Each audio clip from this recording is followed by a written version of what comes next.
Pessoal, bom dia. Estamos aqui com o professor Terry Gunnell, que vai nos apresentar um pouco sobre o seu trabalho na Universidade da Islândia e alguns aspectos também sobre mitologia nórdica, o folclore, que são algumas das coisas que ele trabalha nos seus trabalhos de pesquisa. E agora eu vou começar e passar a palavra para o professor Terry. Professor Terry, thank you for to accept this invitation. And you can start to explain about your work in the University of Iceland and tell me more about what you're researching now, and you can explain a little about your books, and it's your time. It is a huge subject. But yeah, so my name's Terry Gunnell. I teach folkloristics at the University of Iceland. I've been teaching there since about 1998. And I've been doing research into Old Norse matters. Probably, I suppose we can go back to the mid-1980s, although even before that. When I was at university studying drama, we'd started going to Norway to work in the summertime. So we had a lot of contact with Norway and the Norwegian fjords. And when you go to any place, you start researching the background of it. So I'd been interested in Viking matters from back in the 1970s, although even probably since I was a kid. We'll get interested in Vikings at some point. So yeah, my how do we put it? As I say, what I studied at the BA level in university with drama. I've been doing drama since I was a kid, and drama and theatre arts. And then for my BA, I wrote there about the history of drama in Iceland. And that took me back to the beginnings of where does drama start? And of course, drama's always been around from a very early point. And that led to me looking at the old Icelandic poems, the Edda poems, because we have two sorts of poems, the Edda on one side and then the skaldic poems on the others.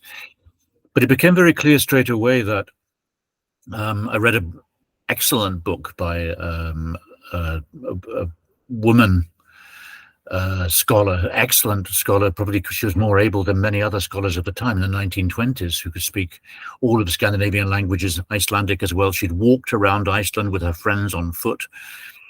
And she wrote a book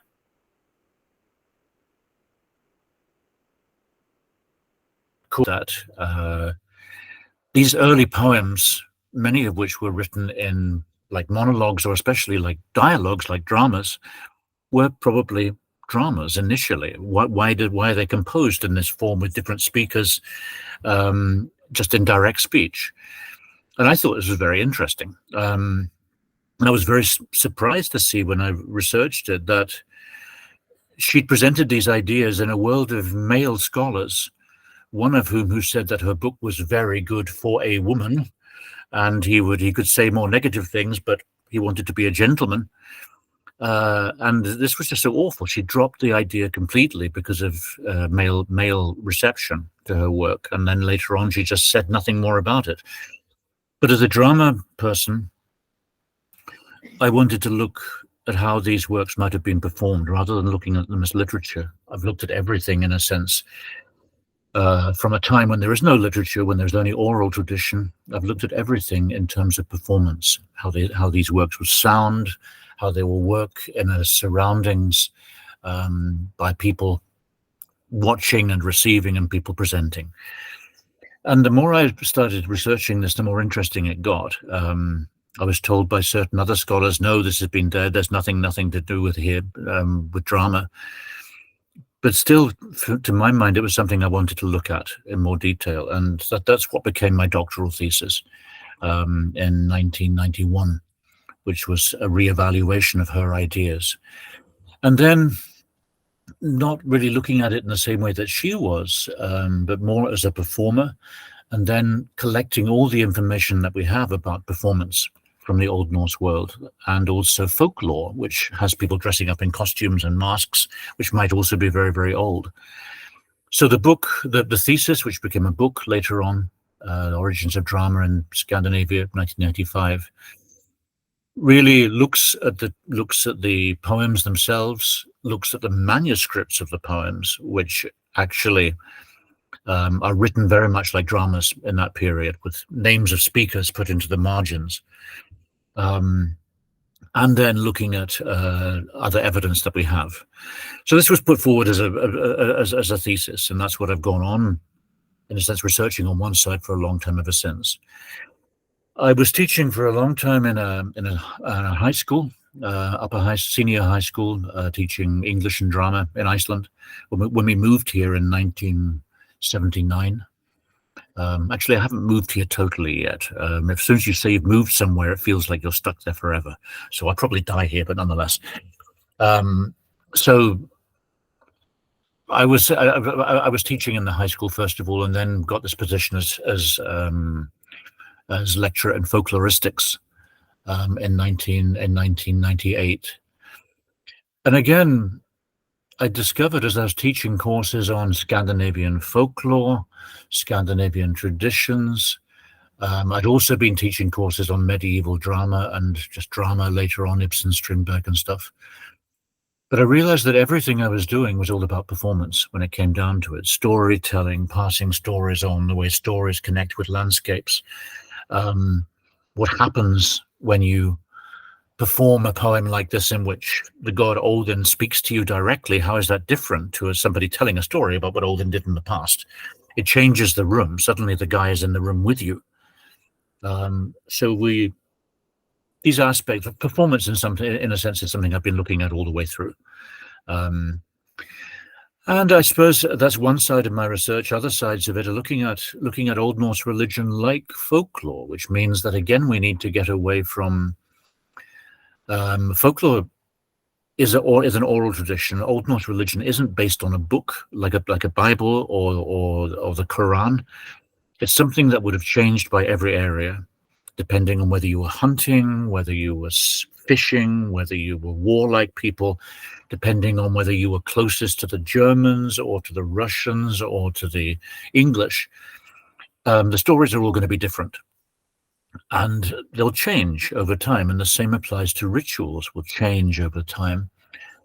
And so I've tied into these arguments that more and more of us have been coming to say in the last few years, that there is no one religion. It's something that would have changed by area all the time, and it's likely to have been very different in different places. And that there's reasons to start questioning at the same time people like Snorri, who his work on the prose Edda.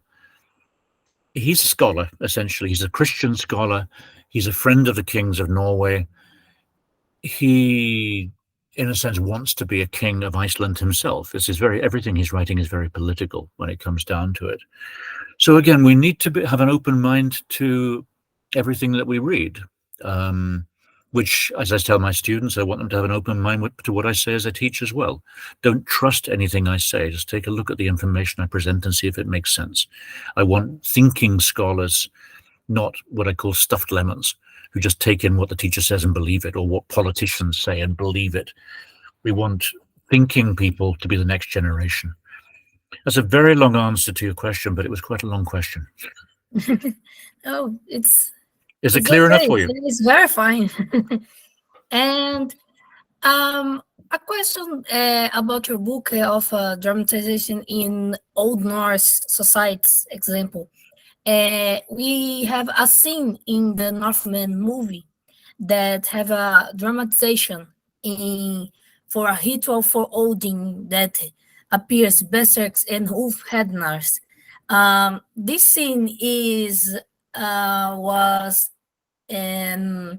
how can I say, is specifically inspired by this book of you produce example that Albert Higgins create that scene that have a representation of a man that appearing to dramatize the figure of Odin in the movie. And do you explain about this scene? It's from your. Wait a minute. Sorry. Okay. Yeah. Okay. Sorry. Yeah, right. So you're asking about the Northman film. About Northman and the specific scene that appears men's in turn of firewoods and they dramatization that like they turn it like a bears man's or wolf man's, and this is a point in your book that talk about the dramatization in the Old Norse society, and Robert Eggers is inspired by that in the movie to create that specific scene. Right, keep going. Yep, I'm shutting the door. Yep, exactly. What's the best way to put this? I work closely with it on this film. Just as I've worked, I tend to get called on by people who are doing dramatic presentations of the Eddic poems, partly because of my drama background, partly because of what I've said there. So Robert Eggers contacted me, just like he contacted Neil Price, and I think it's Johanna Fredriksdottir from Iceland as well, and a number of other people. And he was extremely well read, but not only in the original text to start off with, and then I was very surprised to find how much he'd read of my work and Neil's work and other people's work before we met. And all the way through the process, as the film was going on, Neil and I would be reading the script, different parts that we were looking at. I was looking at ritual and belief and things of this kind. Neil was looking more at the archaeology. And we were asked questions. We were sent the new scripts to go over and send comments back, and we did all the way through. I think there's a number of places in the film where, as Robert Eggers says himself in the commentary on the film, where he's got certain ideas from me. Like there's a scene that was cut with people wearing masks and playing games down in as part of the festival activities going on in the hall. The berserker scene, that's based again on the original text rather than from me. We have these poetic accounts of people dressing up of berserkir, which and the name means bear skin, BEAR skin, or bear shirts literally. And Ulfhernir are people wearing sort of wolf skins of one kind or another. These are referred to both in the very early poetry, it seems, and also in later times. So he's not taking this from me. He's taking this from the original texts. And Odin, of course, suggests that these sort of worshippers are associated with his belief. We also have an image from a helmet plate of a figure dancing with spears with a horned helmet who might be Odin, might have one eye, and then behind him is a figure wearing an animal costume. It seems to be some sort of initiation of some kind. So in that case, as I say, he's got this from the original material. It's not from me personally in that sense, but I would back it up. I think we have other accounts. There's a wonderful account from Constantinople, Istanbul, Mikligarður, as they called it in Icelandic, where at around the year 1000, we have a group of warriors from Gotland or somewhere in Sweden who dance for the emperor, wearing skins and shouting and using weapons. So again, then this is a fact. It's a description of a ritual that was done, maybe associated with Christmas. We don't know. And yeah, so there's a number of pieces of evidence for this. We have masks that have been found as well, maybe worn by children or something else. We're not really sure, but there's evidence of masking being done, as it was done later on in Scandinavia, right up until, I don't know, the early 1900s. People would dress up in goat costumes with horns and go around houses at Christmas time. Oh, that's interesting. I don't know that Robert Eggers have a deleted scene with masks, and that's a surprise for me. You want to get the DVD or the Blu-ray with the cutscenes. Really? My God! I need to buy the version complete, because I only buy the they displayed the video in Google. I buy the movie from Google Play and watching many times. I think I watching 10 times this movie just to analyze it all scene for scene because it's very interesting. It's I think that is the first move that shows us a specific moment of the Old Norse society, specifically in Iceland, because we don't have much movies with this vision. We have commercials movies, Absolutely. and that's the bad thing. If the people in the cinemas don't understand and say, "Oh, I hate this movie," I see many people in my side saying, I think this movie is so terrible," and I'm looking for the movie and see, oh my god, this is the most spectacular movie that I see. Of course, it's very violent, and of course, there's some very strong guys in it. But of course, that this itself is part of the Viking world. There's a wonderful, very funny Norwegian series called Northmen on Netflix, which is making fun of all of the image. But here, yes, it's violent, it's tough. But of course, this is the sort of film that he's making. He says he loved Conan the Barbarian in the past, but it's based on the original story of Hamlet, and it also draws on Shakespeare's Macbeth at the same time, which he agrees about. That you feel sympathy for the uncle who's like Macbeth. And of course, we've got some very tough ladies in this film too. It's not just male. And it's mixed cultures as well. We've got elements of Scotland, we've got the Slavic area, we've got Iceland as well. Of course, you can see why the white supremacists want to jump at it and say this is for them. But this is not what he was aiming for and not what he was thinking about. He wanted to keep as close as he could to the Viking world as it was and how life was in Iceland. And there's a number of ideas, as I say, that come from me, that come also from Neil Price, but most of them all come from him originally. And very, very well researched. And if you get the Blu-ray, just an advert, Blu-ray or the DVD, it's also got a commentary by him where he talks about the filming, which is also worth listening to. Little advert there. There you go. Okay. You were saying about the folklore. I see a book that I send you that your peers draw, and that's amazing that you talk about the Hoodoo folks.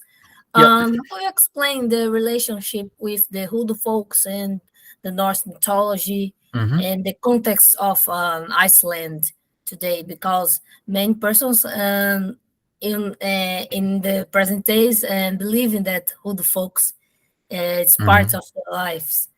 And but certainly beliefs in nature spirits like this, as I think the best word is to call them nature spirits, would have been found all over Europe up until, I would say, at least the First World War in England, where they start disappearing as people start moving into cities. Scandinavia, I would say, up until about 1940, 1950, in many ways. But Scandinavia, mainland Scandinavia, was under a lot of pressure from the Protestant Lutheran church, which wanted people just to drop these beliefs. Now, if we go back to the beginning, we have the word Alvar, which people translate wrongly as elves. That the word Alvar is used in these early poems, and usually used for a group of people who are a group of beings who are like gods. We never totally get it explained, but we hear about the gods, and we hear about the Jötnar, who are not giants. They're a different set of beings, the enemies of the gods, who also help the gods. So the gods, the Jötnar, and then the Alvar. And so obviously the original the way they were seen originally was much more like gods of some kind. The word Alvar comes from Alp in sort of Indo-European words around that root. And that means brightness and light. The original name for Scotland was Alba, which is again the country, the cold, the white country. So in a sense, if we want to consider how they were seen originally, Tolkien, who wrote Lord of the Rings, he drew very closely on original materials. And when he describes Galadriel, when she shows herself to the hobbits and the others, her real self, she is huge. She is like a goddess. I don't know if you remember the scene from The Lord of the Rings where she shows herself and then makes herself human again afterwards. This is much more like they were originally seen. He draws on a number of features in the Silmarillion later on. He talks about the Vanyat instead of the Vanit, and he talks about Yngvi as being one of the earlier powerful elves. But Tolkien certainly is drawing on the original image of elves there. Now, alongside these beings in Scandinavia, we have another word, which is Nalterveitet. It means nature spirits. And we hear a lot about them in Norway. Egil Skallagrimsson calls on them to throw Eric of Bloodaxe out of the country when he puts a horse head on a pole. And in Iceland, we hear about people having to take the dragon heads off their ships so they don't frighten away the nature spirits in the country. So we hear about them in a number of cases, nature spirits that live within the land. And gradually, as people leave mainland Scandinavia and go to England and go to Iceland, these concepts move together. The word Álfur and Nalterveitet blend together. They start becoming spirits living in the landscape. In England, they become sort of like fairy-like figures. And this is really what happens to them over time. The two blend. And belief in nature spirits in Iceland clearly goes on right up until our own time. It's something the church couldn't get rid of. But there again, you needed, in Iceland especially, it's a totally different place to Norway in that it smells differently. You've got earthquakes here, volcanoes, hot water coming out of the ground. People coming here would have no idea if the nature spirits were the same as the ones they knew in Norway, if they spoke Norwegian, and how do you work with them? But nonetheless, as time goes on, we find another word being used for them, which is the Huldufolk, which means the hidden ones. Same word in Norway, Huldre, and this means the hidden ones. And it's a way of talking about these beings without calling them. In the same way as people didn't use the name of Satan. They would talk about old Eric or old Nick, you know who I mean, without mentioning him. Sailors at sea wouldn't talk about whales or monsters because they might come. So you use a different word for them. So the hidden ones, it's the same as in Ireland you hear about the good people or the little people, is a way of talking about them without naming them. And these beliefs go on right up until our own time. We hear even in the Enlightenment period, 1700s, the bishops and the priests are interested in researching what these beliefs are all about, because they're much more difficult for the church to get rid of. You need their help, the help of these beings for making your bread, for making your beer, for helping your crops, along with the gods. So it's we have two levels. I think the Grimms talked about higher mythology, the gods, and then lower mythology, the nature spirits that are around you. Now, these are, in Iceland, people, certainly I've talked to farmers who believe in these beings, and they talk about rocks that you mustn't touch. But it's not, you get on a plane and fly to Iceland and you find a sign which says 50% of Icelanders believe in elves. No, the actual facts are that it's only about maybe 10% really believe, 15% really don't believe, and in between you have about 60% who are open to this. I would never question it. Now, it's something that has been brought up with. It's something when you drive around the countryside, you say to the children, that looks like an elf rock. Should we listen? Can we hear any voices inside here? And it brings magic to the land for them. Let's show them, don't throw stones, you might hit one, even if you can't see it. It's like Father Christmas to a certain extent. It gives a magic to life. But what I say to the journalists is that Icelanders let their children play outside late at night, especially in the summer when it's still light, very late. Children in towns in England, for example, where I come from, aren't allowed outside. Why? Because of all of these serial killers, because of these pedophiles, these dangerous. And you ask, okay, how many children were taken last year? Well, nobody last year, but maybe about 5 years back there were. And what I'm saying here is that our media has created new folklore beings around us. Yes, there are murderers out there. Yes, there are people who harm children. But yes, there also were, there was a danger of children falling into a lake or getting lost in the mountains. So it's a way of talking about the dangers that are around us to keep your children alive. And in a sense, for the Icelanders, it's a way of talking to nature, working with it, showing respect for it. It's your turn. It's as like a human being. And Iceland is a dangerous place to be, but you can have a volcano coming up in your garden before you know what happens. Yeah. So it's not so strange. You find the same sort of belief still in the west of Ireland. They're very strong beliefs about what you can touch and what you can do and when. There's nothing terribly strange about it, but I think people come here, as I say to the journalists, you're coming here because you want your dreams back that you grew up with, the stories that you read about magic and witches and elves and dwarfs, and suddenly you found a country where people still talk about these things. You want your childhood back. This is you've had your dreams taken away by schooling and by the church. But as Fox Mulder says on his poster in X-Files, I want to believe. There's a wanting to have magic and mystery back. This is why people love Lord of the Rings. Tolkien wanted to bring back magic into our lives, that a tree can walk and talk, for example, that the way people saw things back in the Viking period. Same thing with Game of Thrones, same thing with the Viking movies, to step back into a world where magic existed. Again, a very long answer to this. I'm sorry, but everyone's probably falling asleep here. I'm not sure. No, for me, it's like be your classmate, because it's very, very interesting, your points of view. I'm thinking like your students, because when you speak, it's so very clear about the many specific things that I think it's amazing.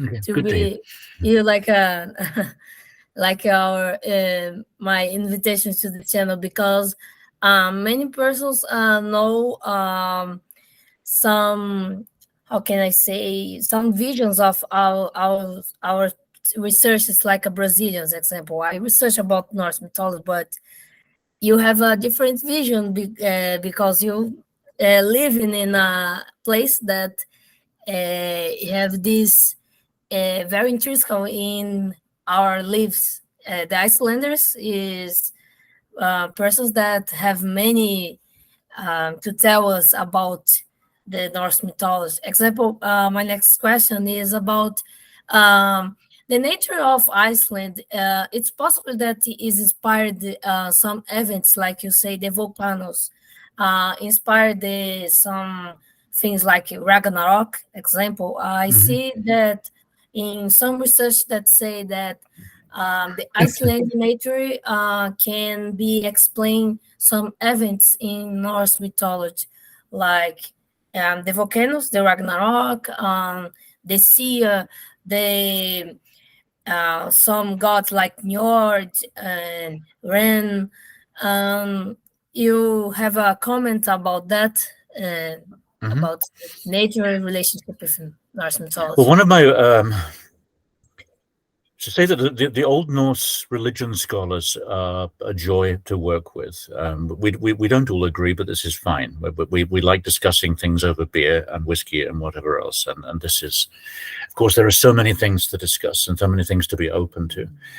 But one of my main arguments, at least in the last few years, I'll come back to Iceland in just a minute. One of my main arguments in the last few years is that we have to be very careful, to my mind, about trusting Snorri. I think Snorri's book should, like a cigarette packet, have a health warning on the front of it. He says that the head god is Odin and that there's a family of gods under Odin. And each of them has a different job. One looks after fertility, one looks after war and things of this kind.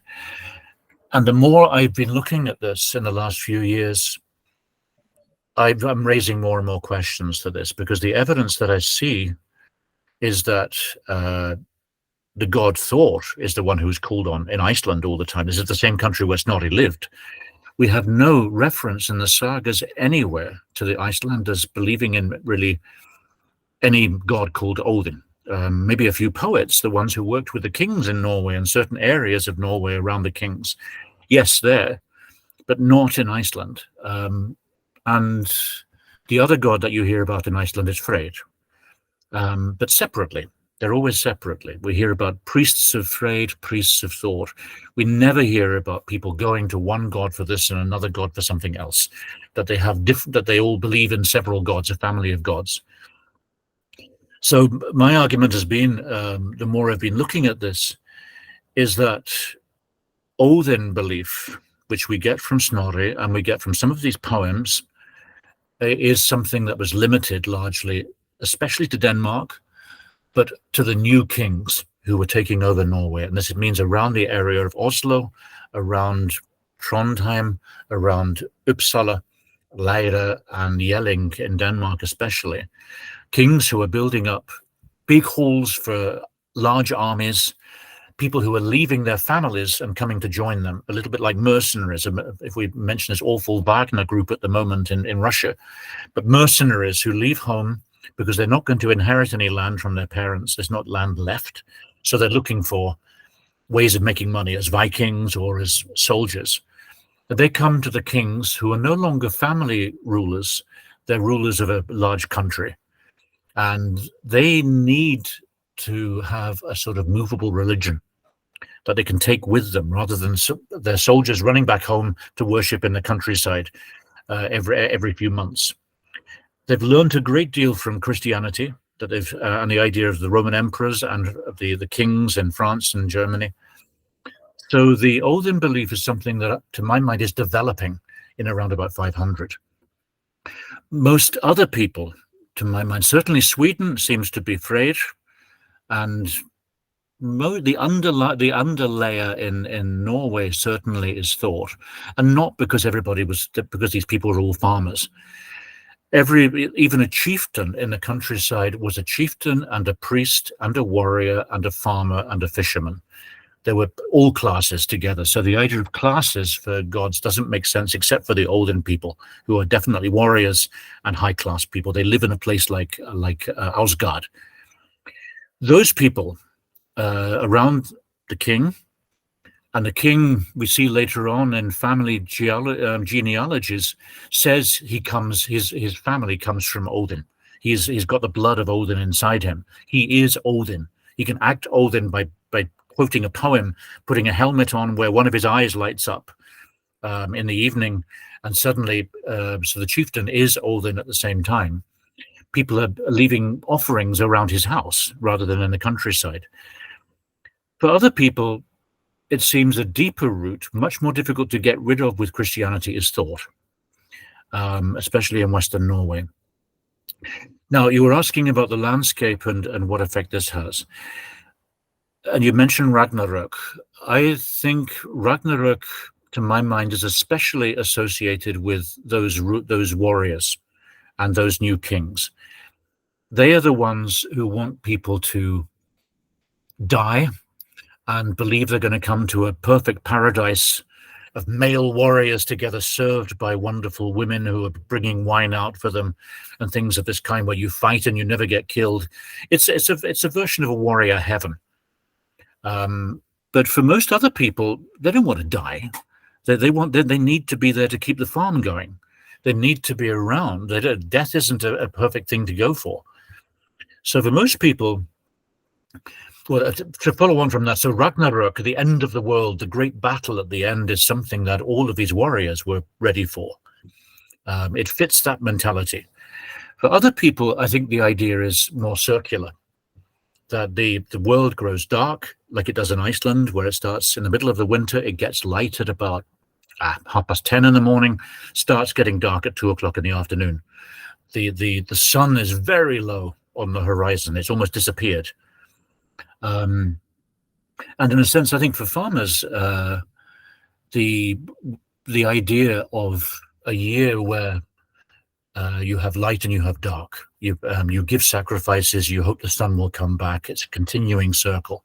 So I think there are two different ideas of the way the world works.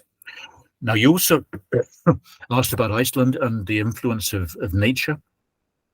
What we now know is that there was a big volcanic eruption in South America, it seems. I seem to remember hearing actually two of them. Now, they know it from the Greenland ice cap as well, in about 536. It meant that the sun went out for roughly 2-3 years. Harvests failed everywhere across Europe for 2 or 3 years. It's at this time we suddenly see the sun disappearing off stones in Gotland, because the sun's gone. People, in folk memory, there would always be a memory of the ice cold winter, when the sun never came back. So that memory is hanging around in Iceland too. In about 900, we have another big eruption when they came there, just soon after they came here, which also would have caused a number of deaths and hot lava across landscape and death of cattle and things of this kind. So yes, the landscape has an effect on the religion, without any question. These big eruptions that we had in Iceland just a few years back, where it was so bad in the south of the country, people couldn't see between their houses. You had to have a rope between houses to actually not get lost, because so much ash coming down. The idea of the sun going out and the sun disappearing and the stars coming and the world burning up, yes, it could well come from Icelandic memory, but it could also come from fear of fire, which anybody living at this time would have known. You're terrified of your house catching fire, then where do you live? But also the idea that the sun might not come back. There were memories of this in the past. So yes, there's a strong connection between nature. It's again a very long answer to your question, but again, a changeable religion that is affected by the landscape and society in which you live is what I'm trying to say there. Okay, and we encountered the same situation in the Snorri in Eda, say that exists the Fimble winter, that is a passage that have in Midgard, we have an extremely cold situation that if you be in a situation of persons will die frozen, and it's possible to see this connection too, this make the change in Iceland or in other Nordic countries for the effect like Fimble winter. Yeah, definitely, and as I say, people moving to Iceland from Norway, there are only really two places in the world that they could come to at that time where there weren't people living there already, which are the Faroe Islands just south of Iceland, and then Iceland itself. When they came to Scotland and England and even North America, there were people living there before. Now, when they came to Iceland, it was just strange in all ways. We hear about them, that they're leaving their home where they knew where to bury the dead. People have been buried in these places, in these grave mounds back into the Bronze Age. They knew where you went to talk to the nature spirits. So you have a center of a farm, and around it there are these spirits that you contact and you work with. Iceland had no place names. When they came here, nothing existed here, but it smelt differently, as I say. It had hot water, it will shake. As we see even in the Northman, the ending scene with Mount Hekla going off, which we worked on a little bit together. This was a slightly frightening country to come to, and a country where there were no houses here. So somehow you've got to survive the first winter, build your houses and get settled. It was frightening and very wary, but it means that your beliefs can change slightly too, because you're dealing with new circumstances, and you're also living with people who came from different parts of Norway who had different beliefs. So it's where you were at home, people had always believed in the same way for centuries before. In Iceland, you'd left home, you'd come to a new surrounding, You were intermarrying with people with slightly different beliefs, different rituals, traditions. It's very mixed in all sorts of ways. There are Christians coming, people who've come from Ireland, and nobody's got anything against them. This is, again, the white supremacists would like to say that they're against Christians. No, they're not. They're ready to adopt Christianity and join it, where they're borrowing ideas from Christianity. But you're living next door to people with a different background. So it means that the roots of the tradition are much shallower. There'll be changes going on within the religion. And we hear about some people coming here who'd trusted themselves rather than trusting in gods of any kind. So it's a very mixed society, and I would say more mixed than in North America, where people from Sweden lived together in one place, people from Norway in another place. Much more mixed in a sense, I suppose, like Brazil to a certain extent. You've got you've got Native American people, you've got Spanish people, German people, whatever, mixing together, but a very mixed society. Does that answer your question? Yeah. No, yes. Yep. And I have some question about the turf house. It's very common in Iceland. Yep. They have a function when the first settlements was created in Iceland. Example, what's the real function of the turf house when they are made in Iceland? Well, again, house building here would have been very different to how it was in Norway. The trees are different to start off with. Here, there's a lot of birch, and the birch trees disappeared very quickly in Iceland over the few hundred years. So Iceland these days, there aren't many forests. Trees are coming back, but there aren't many big forests. Birch is not as much smaller as a tree. So what they need to make use of is they can bring wood with them from Norway, or they make use of driftwood, and they made a lot of use. There's a lot of, for thousands of years, there'd been wood piled up on the shores when they came here. It was a paradise in that sense. There was not only dead whales and seals and walruses all over the place for hunting, which hadn't been touched for centuries before, but also a lot of wood on the seashores that they could make use of for building houses. So much like in Norway, they're making use of a wooden frame and then stone around it and then turf around that for warmth. But hardly any windows because you want to keep the warmth inside. They're not totally sure where the smoke would have gone out. They've been doing experiments with this because the roofs have all collapsed. All we have are the remains around the outside. But yeah, it's very, very similar to the houses in Norway.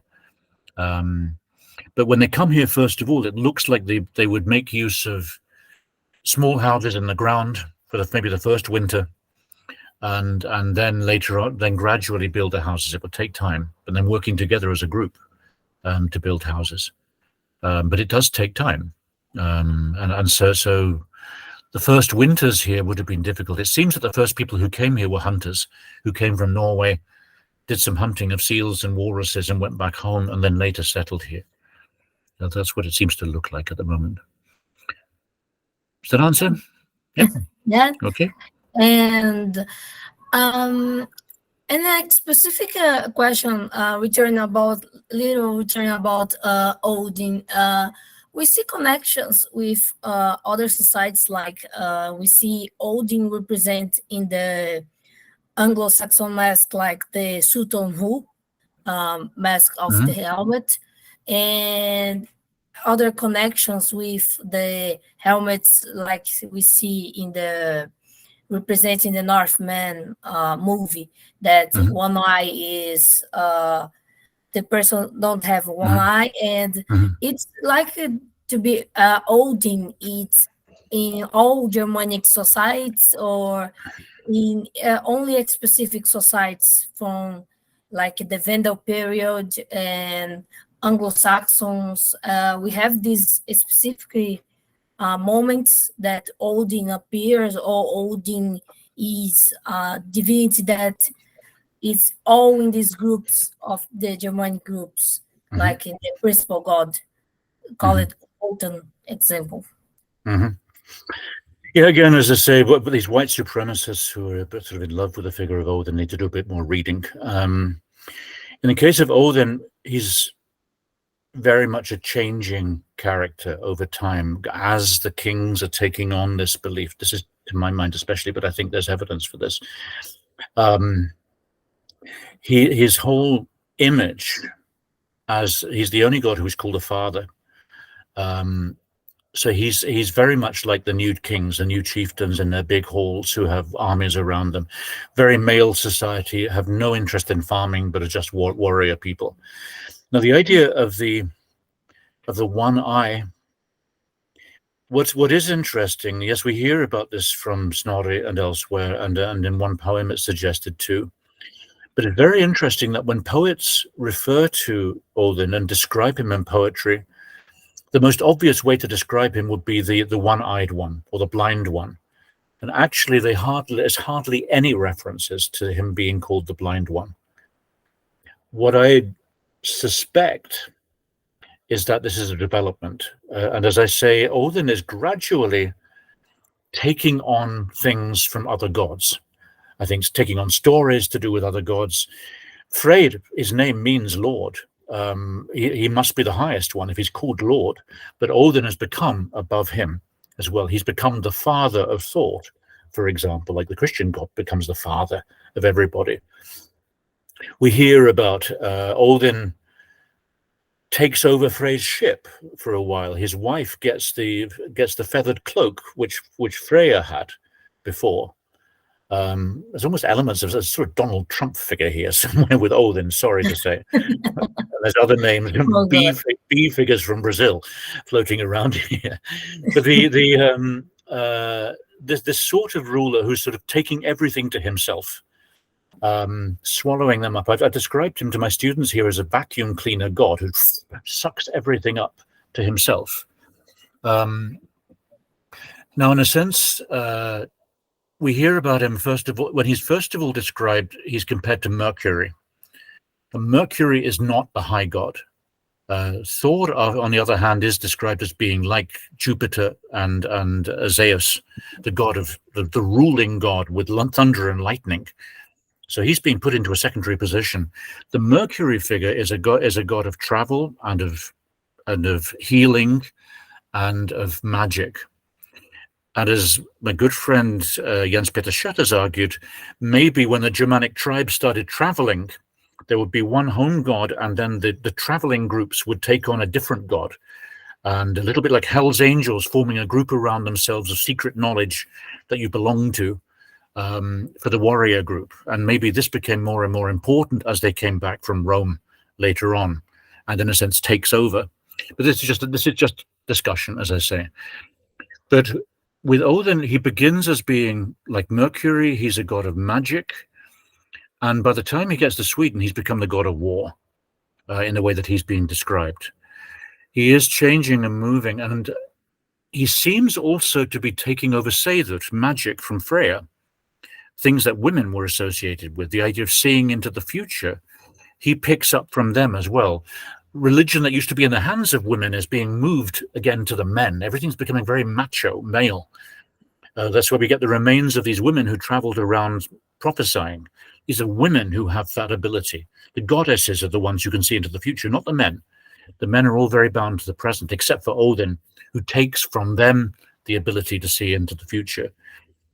In the same way, one can say that Odin sees two worlds at once. He hangs on the tree, he reaches into the next world, he grabs the runes and brings them back. He also travels into the world of the Jötnar, grabs poetry and brings it back. The mysterious language. I think it's the same story, but just two different versions of getting the secret knowledge that is associated with him. So in a sense, he is a person who sees everything, but sees also two worlds. And in a sense, one eye sees black, one eye sees light, if you understand what I'm saying with this. He's also, with the image of it, and this is not to put anybody down who is disabled with one eye or anything like this, but as we all know, if we're talking to somebody who's missing one eye, or who is cross-eyed, it's a big problem for us to know which way to look. In a sense, we feel uncomfortable. Where should we look? And this is the way you're meant to be with Odin.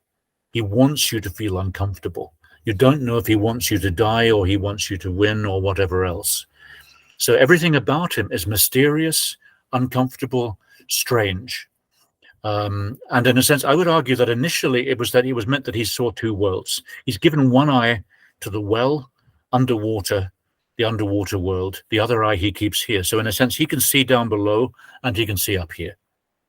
And gradually it changes into the idea of a one-eyed God. But this again is just an argument that me and my friends will discuss over a beer and whiskey and disagree about. But this is my argument about it. And this is to answer the point of why he's not called the blind one. That in a sense he sees, and we know that he has the ravens, his secret service.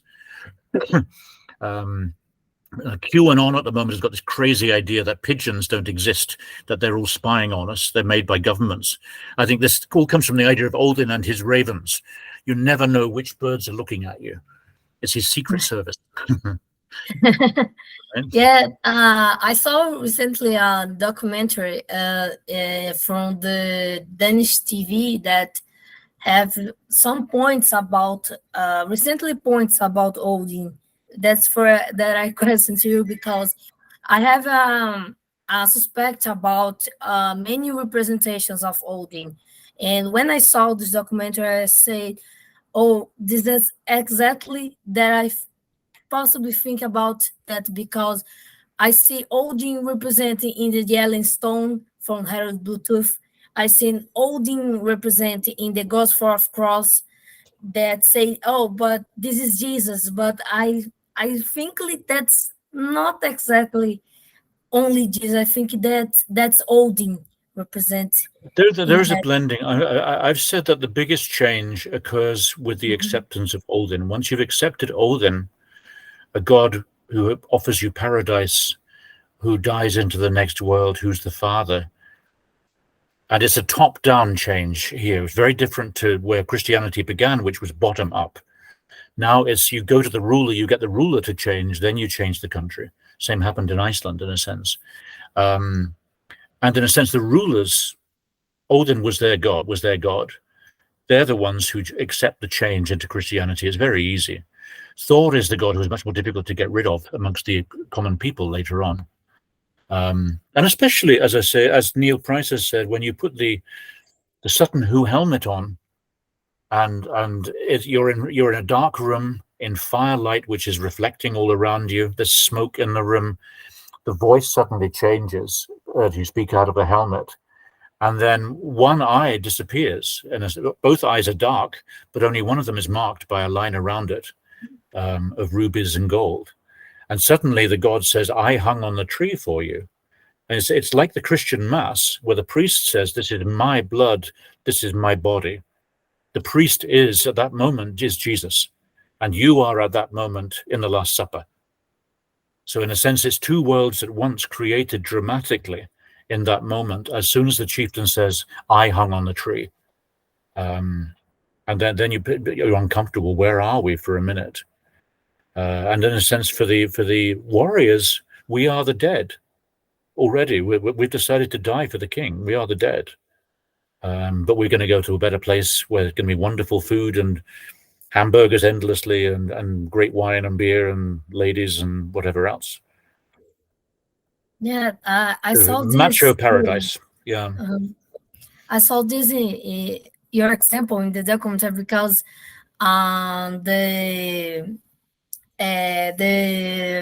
researcher like Paul Mortimer, he used the quotes of Sutton Hoo, and the historian entered in the room with him dressed like Odin, and okay, I have to see this. Yeah, and she said, "Oh my God, I think I'm in front of Odin," and she feels like if he's Odin, the impressions of he passed, it's seeing Odin in front of her. I must see this. Yeah. Because you said that he changed the voice, the cover the eye, and it's so similar that your point of view to the documentary, because it's very familiar, that I said, oh, I need to research more about that, because it's a very interesting figure when talking about Odin, and we saw that he's god that changed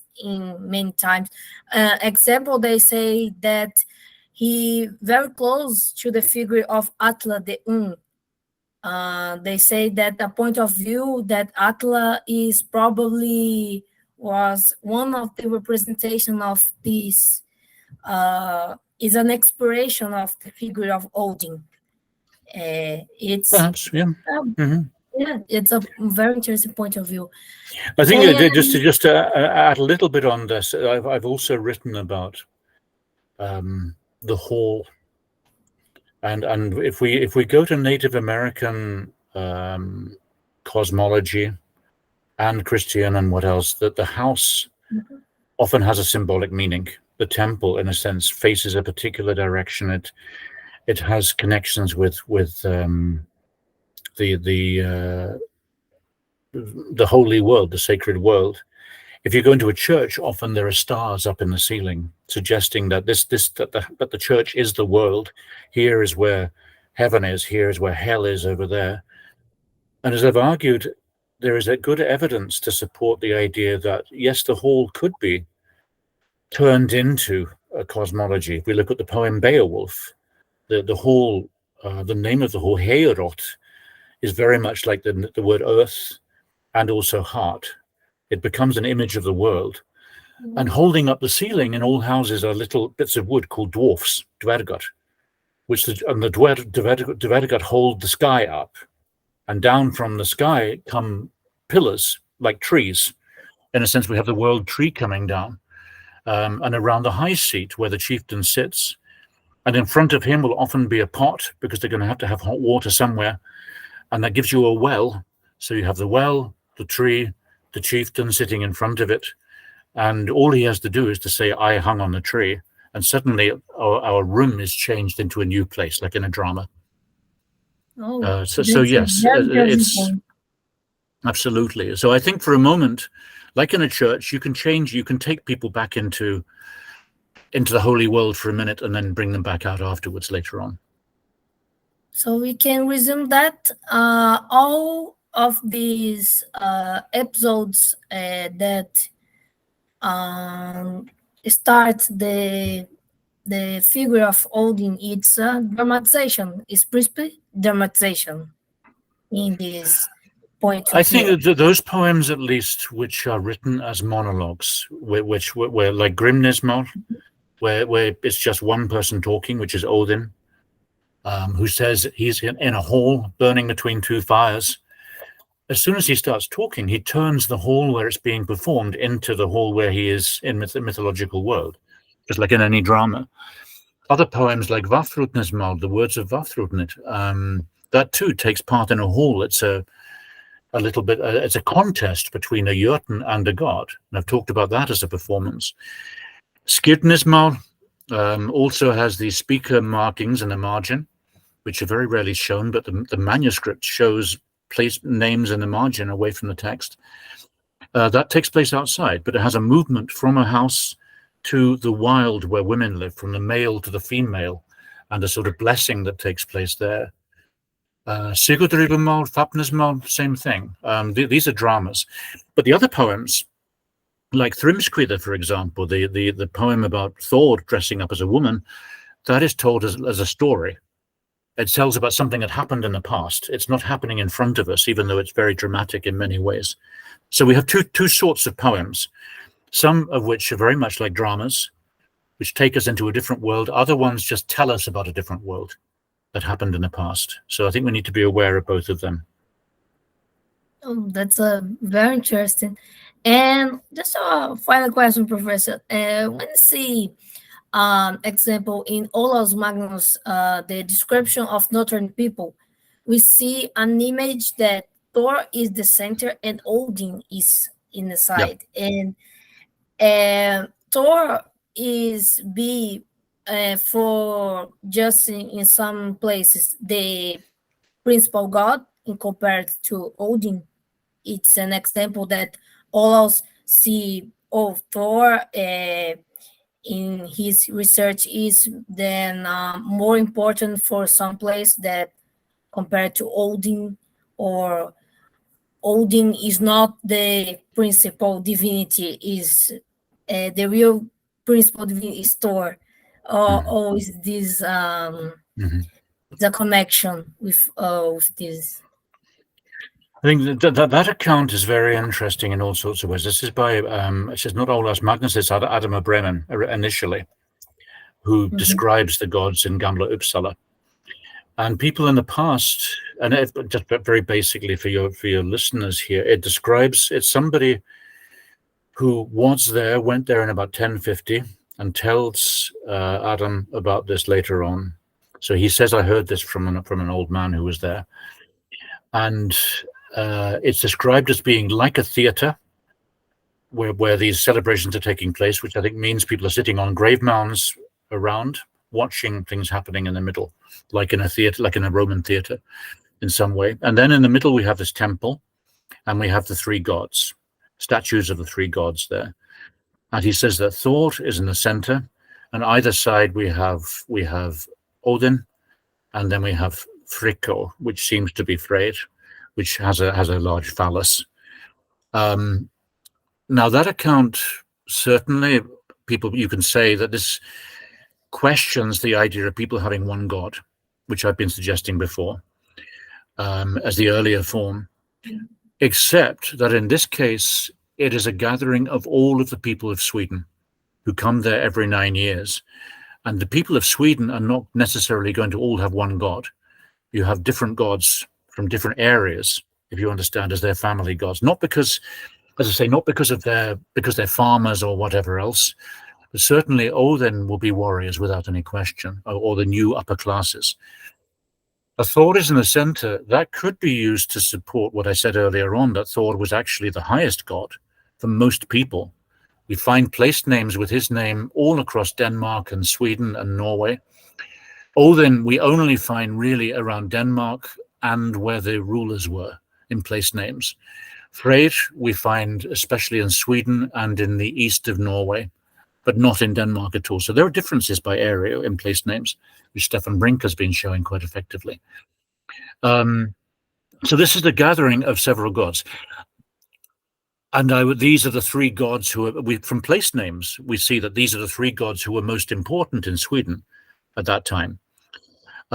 We would expect, because it's Sweden, that Freyr should be in the center. He is the Lord, but he's not, and Odin's not at this point.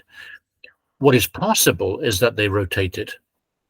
It's a festival happening in the beginning of in spring. It's a end of the winter festival. It's in a place which is supposed to have a hall of the Dis, and the Dis are female spirits, but there's no female goddess taking place anywhere here. It's all very, very male. Now, what I've suggested elsewhere, just loosely, is that maybe the year was divided into two. We have festivals to do with women in the beginning of the winter. Ireland, Iceland, other places have folk belief still about a female figure who rules at Christmas time, not a male Father Christmas, but in a sense a female figure. And in a sense, the winter time is when everybody moves into the female space. They go into the house ruled by women. This is the time of darkness. It's the time when everything is growing in the earth, a little bit like it's growing in the womb.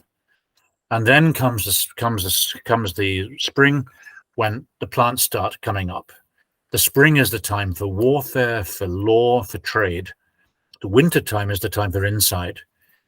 But the winter time too, we need to remember, in the Old Norse world, night comes before day, winter comes before summer.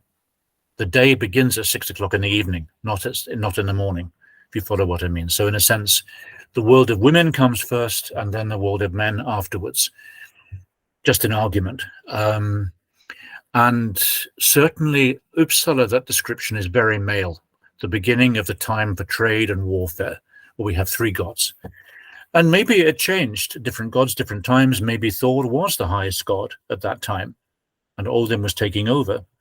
But that's my explanation of this, at least. But it is interesting that Odin isn't the center. For certainly all of those people who want to follow Snorri's ideas of Odin as the All-Father, I think we need to put a question mark by that. Long answer again. I'm sorry, you're getting some very long answers here. That's it's amazing. A very class. It's a fantastic. Your explanation is like me in a class about Norse mythology and folklore. It's amazing. For me, it's very spectacular, and the persons that see the video in my channel will be very pleasure to see this explanation, because it's a long discussion in the academy that we studying about Norse mythology or the folklore in Scandinavia, because we have a lot of points to see what is possible or what is not possible about figures like Odin, Thor, or Frey, or Frey, and is different in many countries, Scandinavian countries. In Brazil, it's different. The perception of our perception of the Scandinavian mythology, and it's a very big pleasure to talk to you about that. Yeah. You have more to explain to. Can I add one thing, at least, since we're talking to people in Brazil here. I was talking about the female being the main figure in the wintertime. This also applies in Norway, where we hear about the wild ride led by a female figure. And I'd recommend for all your listeners, if they can get hold of the thesis by Pablo. Is it Pablo Gomez? Isn't it? Isn't that his name? Pablo, who you and I know. Pablo Gomez de Miranda. Exactly. So his thesis it deals with the wild ride.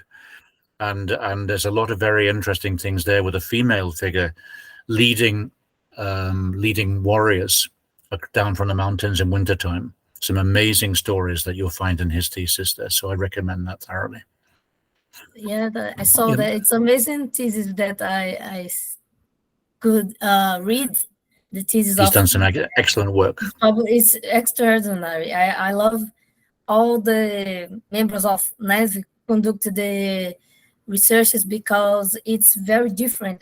Professor John Langer, Professor Luciano have many points of views about Norse mythology, and they are the names that make the more Scandinavians be more accepted in Brazil, because we know nothing about many of these topics. When they created NEV, we saw a possibility to research about these stems, because, for example, in the region that I live in, north of Brazil, I am one of the only that research about Norse mythology. Okay. And the other of me, it's living in Rondônia. That's my friend Yasmin Prata, and she researched about how to make games to associate with Norse mythology. And we have only two that research about this topic. And when we have the possibility to change contact and made with many options about these topics, is very important to us, because we are very isolated to all of the world and all of persons that research in Brazil. And with this group, Núcleo de Estudos Vikings e Escandinavos, NEV, we see a possibility to discuss more about these topics. It's very important to us have these groups that give us the possibility to discuss about Norse mythology. And you have to accept this invitation. For me, it's a very pleasure and a very good thing, because we don't have much contact with the researchers in other countries. And when you accept it, you change many lives of researchers, of curiosities about Norse mythology. folklore of Scandinavian. And this is a big thanks for your acceptance of this. No, it's my pleasure. I think we're all working together, and the key thing is to, as I say, keep an open mind for religion that is really open to everybody when it comes down to it. And it's a real pity that it's being associated with the wrong sorts of groups. Actually, the people they need to do, as I say, more reading, especially when you find things like the swastika being associated with something. German ideas. It's Indian. It comes from India initially. So it's an international symbol. So open mind, being ready to discuss, being open to other ideas coming in, and a critical mind, not for everybody, not trusting things that we're just told, but read the material and seeing what makes sense. Not trusting social media, trusting what you can read yourself in the original material, as you've been doing. You've clearly been doing a lot of reading yourself. You're clearly very well read. I think you are completely right, because recently we have a sad episode that the group of Professor Pablo Neve posts about a bracteate that is the most antiquity described about Odin. And have a swastika in the bracteate. And many persons attack the group, say, "Oh, you are discussing about Nazism, or you are a Nazist," and say, "Oh, the group is propagating the Nazis." It's very sad to see that. It is because we saw that the Second World War impact this symbol, but we need to discuss, because it's difficult. We dissociate the figure of Odin from the swastika symbol, because they are connected in many times in runic stones, in bracteates, and it's necessary to discuss. And I feel very bad for that, because persons see the swastika and say, "Oh my God, this is Adolf Hitler in our front." No, you can't talk about that. Right, and they have no right to take over they have no right to take over the meaning of these symbols. The symbols have a much wider meaning before, and it's being misused. And of course, we're living in very dangerous times at the moment, when a lot of things are being misused and facts are being played with. The facts are in the material, and then you need to look back at the original material. And articles by, say, not trusting social media, articles by some very good scholars are easily available on sites like Academia Edu, for example. And scholars like, as I say, as I mentioned, Neil Price, Jens Peter Schött, Olaf Sundqvist, Rudolf Simek. A lot of very good material is available for free online if you want to read more about it. And see what people are saying, and people who've actually spent their lives researching this stuff, not just trusting general ideas. And great to hear, as I say, that you're showing interest, your friends are showing interest, people like Johnny and Pablo, wonderful. So really good talking to you. It's very good talk to you, Professor. Thank you very much. I will stop. You can stop recording if you like, and then we can talk a little bit about your art. I want to hear more about your art. Okay, I will stop the recording.